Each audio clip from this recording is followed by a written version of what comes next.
2, 3.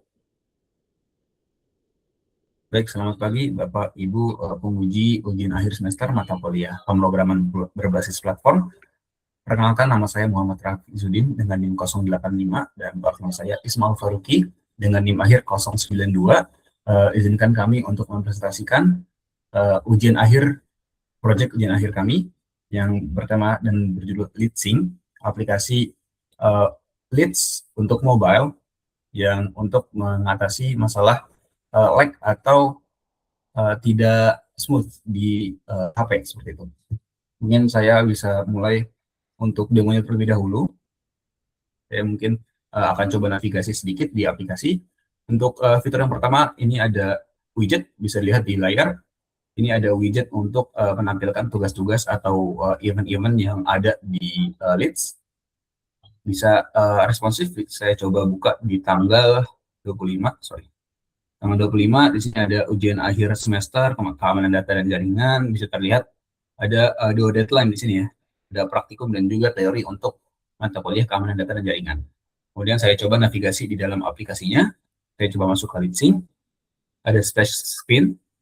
Kemudian di screen pertama ada screen home, yang mana di sini menampilkan akun atau mungkin identitas yang saya gunakan untuk membuka aplikasi ini. Kemudian di bawahnya ada AI Copilot. Jadi di sini ada integrasi AI, yaitu untuk ringkasan sedikit tentang tugas-tugas atau event-event yang sedang berlangsung. Sebagai contoh di sini hasil dari ringkasan AI-nya adalah ada critical deadline yang ada tanggal 2 Juli, tanggal 8 Juli, dan ada project UAS juga di tanggal 2 Juli, seperti itu. Kemudian ada needs attention, di sini ada 3 tugas yang sudah terlewat deadline. Kemudian ada 1 tugas yang sudah terlewat deadline dan sudah dikumpulkan, tapi yang sudah ditandai selesai tapi belum dikumpulkan. Kemudian ada 9 immediate atau 9 tugas yang akan datang, seperti itu. Kemudian di layar schedule di sini akan terlihat ringkasan atau brief overview dari tugas-tugas yang akan datang dan sudah lalu. Bisa saya lihat di sini, bisa saya mundurkan ke bulan sebelumnya, bulan Mei juga akan saya majukan ke bulan Juli dan lain-lain. Sebagai contoh di sini saya coba buka di timeline tanggal 2 Juli. Di sini ada tugas Internet of Things, IoT, ada UAS, ada praktikumnya juga, seperti itu. Kemudian di timeline bisa terlihat timeline dari tugas-tugasnya, kemudian dari course, di sini lengkap detail dari course dan modul-modul dari mata kuliah. Bisa lihat di sini, bisa dibuka ya. Materi pertemuan 4 bisa saya pencet dan bisa langsung terbuka ke file dan lain-lain, seperti itu. Kemudian di setting di sini akan tampil ID atau akun yang sedang aktif, kemudian ada juga beberapa konfigurasi, beberapa setting UI dan setting dari AI-nya itu sendiri. Bisa kita matikan di sini contoh ya. Ada 2 opsi untuk quiz copilot, artinya ketika saya nonaktifkan, ketika saya mengerjakan quiz menggunakan aplikasi ini tidak akan dibantu oleh AI begitu. Jika saya aktifkan akan dibantu oleh AI. Kemudian ada juga bisa saya nonaktifkan home screen copilot. Kalau sebelumnya bisa lihat ada ringkasan AI ya. Kalau saya matikan di sini, saya coba matikan. Jadi tidak lagi menggunakan AI di home screen seperti itu. Kemudian di sini ada lock ya untuk debugging mungkin kalau sinkronasi gagal dan lain-lain seperti itu. Mungkin itu saja, sedikit saja demo overview dari LeadSync. Selanjutnya akan dilanjutkan dengan penjelasan arsitektur dan flow, bisa dilanjutkan oleh rekan saya. Oke, baik. Terima kasih, Saudara Rapid. Oke, selanjutnya ini ada arsitektur workflow, bagaimana aplikasi ini bisa berjalan, mulai dari tahap awal, dari UI, terus kemudian ada pengelola data, terus ada penyimpanan offline-nya juga, dan juga koneksi API-nya. Terus terakhir ada integrasi sistem dan latar belakang. Oke, kita mulai pertama-tama itu dari lapisan tampilan atau UI. Di sini ada tampilan aplikasi menggunakan Jetpack Compose, yang kemudian seperti tadi ya, kita lihat ketika mulai buka itu awal-awal ada splash screen-nya dulu, terus kemudian ada view model, itu ada banyak komponennya, mulai dari home, terus kemudian ada setting, terus ada tugas dan sebagainya. Nah, terus kemudian masuk ke panggil aksi dan amati aliran data, di mana ini pengelola data ini dia itu bakal berpecah gitu, jadi penyimpanan offline dan juga koneksi internet. Yang kemudian repositori pengatur sumber data itu ada migrasi sistem terbelakang, ada work manajernya, dan itu kita bahas nanti, kita bahas di penyimpanan offline first. Nah, karena masalah dari leads itu sendiri itu kita kalau pakai website bisa dikatakan nge-lag ya, bisa dikatakan lamban. Apalagi kita cuma pengen ngecek doang, ini tuh udah atau belum sih, misal udah ngumpulin tugas atau belum sih, atau kita cuma pengen ngecek kira-kira deadline kapan dan lain sebagainya. Nah, maka dari itu kita membuat aplikasi yang menyimpan ketika kita nge-fetch API daripada leads, itu menyimpan state di mana terakhir kali kita sinkronisasi. Yang kemudian itu masuk ke cache database lokal. Kita menggunakan database SQLite untuk penyimpanan offline-nya. Terus kemudian yang kedua itu ada ambil credential token dan API key. Ini untuk preferences, penyimpanan token dan pengaturan. Ini untuk kita setting ketika kita login ya. Kita login kan masukin NIM dan juga password. Nah, itu nanti masuk ke penyimpanan offline juga, seperti itu. Nah, terus ketiga, jika cache usang, panggil API dan update DB lokal. Jadi kan kita untuk cache atau penyimpanan offline itu kan kita nge-hit API dulu. Nah, API yang kita gunakan, yang kita ambil dari leads, itu ada login token, login atau token PHP, atau token login, terus kemudian ada core web service, itu ada profil juga NIM, terus juga ada enroll get user scores, itu untuk daftar matkul, terus ada course get contents untuk materi kuliah, dan sebagainya. Pokoknya apa yang ada di server Moodle atau leads, kan leads menggunakan Moodle ya, itu kita hit untuk akhirnya mendapatkan tampilan yang menyediakan sedia kala seperti leads, hanya saja tapi di aplikasi mobile. Kemudian ini ya, di poin 3 itu kan jika cache usang, panggil API dan update DB lokal. Jadi alurnya adalah kan kita nge-hit API, terus kemudian disimpan di offline. Nah, terus kemudian jika yang offline ini sudah usang, udah nggak relevan lagi, itu pasti di-update. Jadi ibarat kata nge-hit API lagi atau nge-sinkronisasi lagi. Nah, terus poin keempat, jika absensi aktif, otomatisasi absensi web. Nah, di sini ada admin tool mobile auto login, ambil cookie sesi, terus juga ada mode attendance view untuk cek sesi absen. Terus kemudian ada mode attendance mode attendance di dalam attendance PHP itu kirim absensi kehadiran. Yang kemudian dari API yang retrofit API client untuk server Moodle dan juga Ogg HTTP scraper itu saling kirim request web service Moodle, terus yang satunya simulasi browser cookie dan submit form absen ke server leads OpenVJ yang domainnya adalah leads openvj.ac.id, kayak gitu, seperti itu. Nah, terus kemudian yang terakhir itu untuk integrasi LLM atau AI. Di sini dalam demo tadi kita menggunakan Grok ya, Grok Q AI, di mana API-nya itu kita masukkan, terus kemudian dia mengambil kalau dari API-nya dari Grok itu mengambil model Qwen 32B. Yang kemudian itu ada dua fungsi, itu get hint from Grok itu untuk bantuan kuis, dan kemudian ada get workload analysis untuk analisis kepadatan tugas. Nah, itu untuk 5 tahap pengelolaan data. Selanjutnya di sebelah kiri itu ada integrasi sistem dan latar belakang. Nah, ini tuh ada work manager di mana itu tuh untuk synchronize otomatis secara berkala. Di mana itu ada jalankan sinkronisasi terjadwal, itu yang bakal masuk ke flow-nya pengelola data. Terus ada juga trigger perubahan tampilan widget. Nah, widgetnya ini itu yang tadi seperti awal-awal didemokan, itu ada kalender. Yang kalender itu kemudian bisa kita taruh di HP seperti kalender pada widget kalender pada umumnya, kayak Google Calendar atau kalender bawaan Android di HP-HP gitu kan. Itu kita bisa nambahin widget yang kemudian work manager ini itu bisa men-trigger perubahan tampilan widget yang data kalendernya itu diambil dari penyimpanan offline, kayak gitu.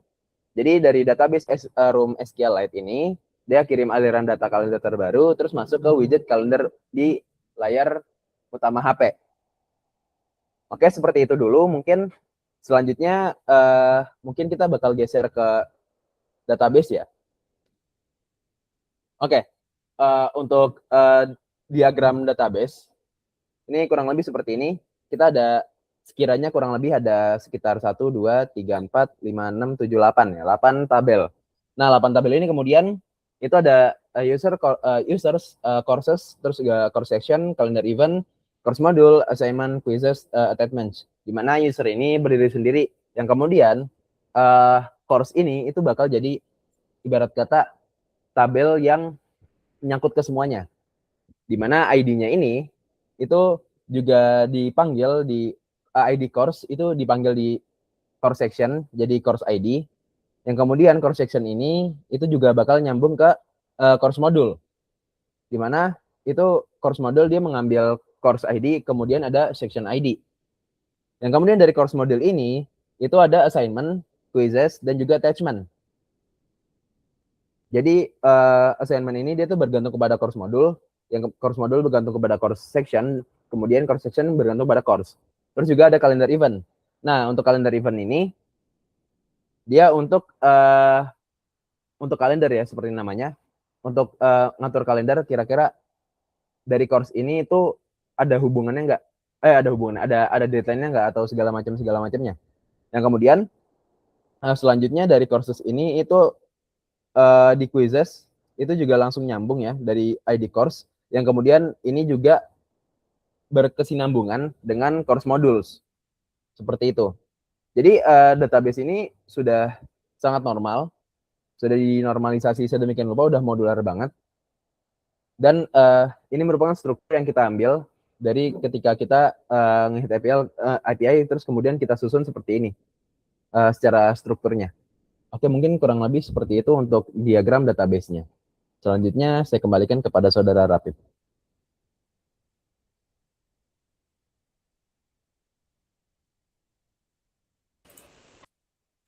Baik, mungkin untuk selanjutnya mungkin akan saya jelaskan recast terkait pembagian tanggung jawab dari kode itu sendiri. Saya bisa buka sedikit di source code-nya. Di sini saya coba buka yang bagian intinya saja. Yang pertama itu ada data lokal, bisa dilihat di data lokal, ada DAO, ada entity, dan beberapa konfigurasi data lainnya. Di data di lokal ini dia tugasnya untuk menyimpan seluruh data tugas, kuliah, kuis, dan profil secara offline di perangkat user agar aplikasi dapat digunakan secara offline seperti itu. Bisa dilihat di sini contoh entity, di sini berisi definisi tabel. Bisa saya coba buka. Ini ada assignment entity, jadi berisi tabel-tabel SQLite yang terkait dengan assignment seperti itu. Ada juga attachment, kalender, course entity, ada user entity juga, dan lain-lain. Mungkin sini saya bisa coba sedikit aja contoh. Ada user entity, di sini ada full name, email, profile image URL, dan last sync-nya. Gitu. Kemudian ada DAO, di sini bisa saya buka, itu data access object, yaitu berisi query SQL-nya untuk memasukkan atau memperbarui, mengambil data dari database lokal. Bisa saya coba contoh buka course DAO. Gitu. Ini query-query-nya yang kita gunakan untuk men-select atau mengambil dari database lokal. Ada select all from course, order by full name, assignment, seperti itu. Kemudian mungkin akan saya lanjutkan ke data remote.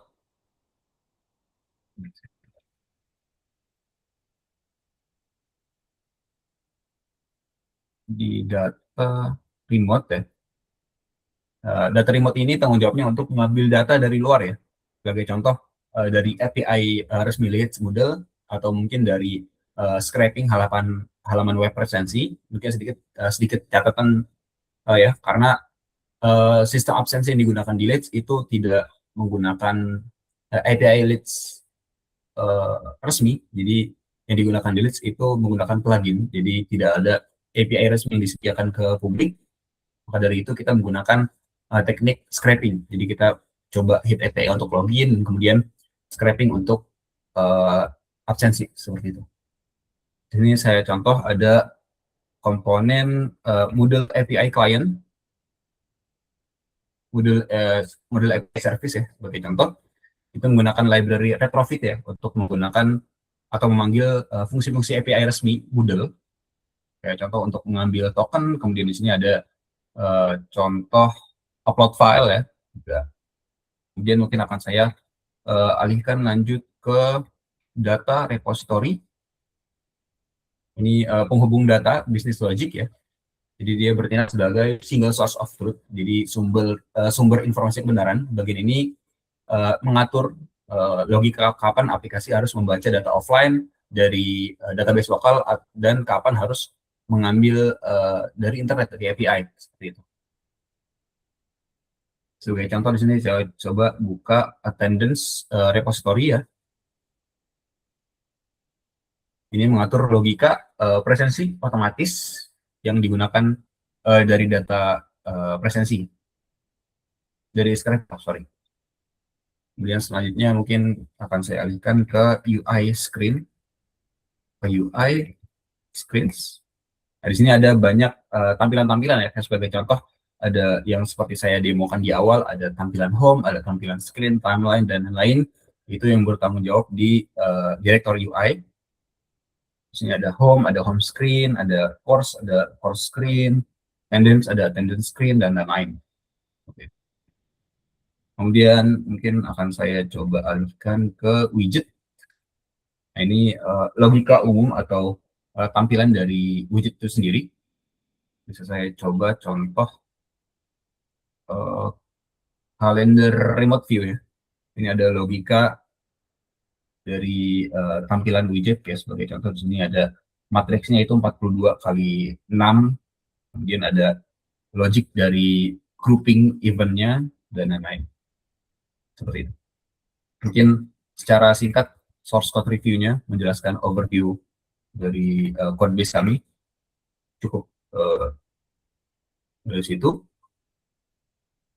Signal 4K ada yang ditambahin lagi? Oke, mungkin dari saya sudah cukup. Mungkin langsung ditutup aja kali ya. Oke, mungkin seperti itu Bapak hasil dari project LeadSync dalam menyelesaikan masalah leads itu nge-lag dan nggak ada alasan lagi kalau misal kita telat melihat tugas dan lain sebagainya ketika sudah menggunakan aplikasi LeadSync ini. Terus kemudian mungkin itu saja dari yang kami jelaskan dan terima kasih kepada Saudara Rapip untuk rekamannya malam ini dan ya mohon bisa ditutup kali ya Pip, kan tadi yang ngebuka. Baik, terima kasih Bapak sudah menyempatkan waktu untuk mendengarkan presentasi kami. Assalamualaikum warahmatullahi wabarakatuh. Waalaikumsalam. Oke, rekaman dihentikan.